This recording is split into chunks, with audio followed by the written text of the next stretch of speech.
I better start from the beginning. My father, he had this colleague, he was his business partner.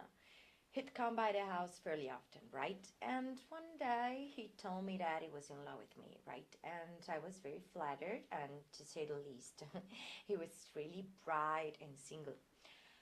We started having this affair, and naturally we told nobody. So now I have this friend Jane. Her parents were divorced, and her father, Jerry, developed this mad crush over me, right? And before long, I was seeing both these men.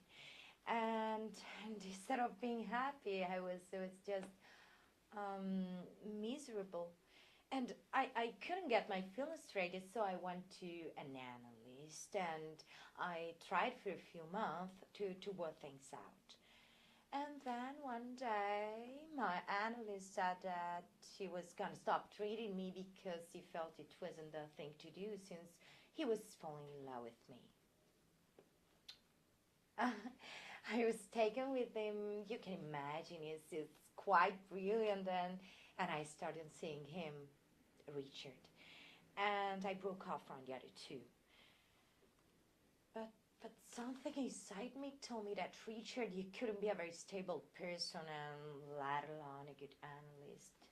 So I never really let things get too far with him. And then one day I met Carl. He was very sweet, and he came on with me, and I came to my senses, and I said to myself, what am I doing with this old man, you know? And I cleaned up my act, and I've been dating Carl. But Richard is so unstable. He took it badly.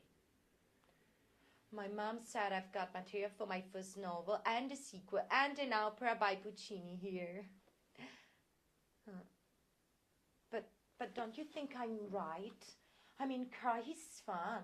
And what am I doing with the midlife crisis set, you know? I mean, they're all wonderful, rather accomplished men, but in the end, I felt like some kind of a symbol of lost youth or unfulfilled dreams. Or am I being too dramatic?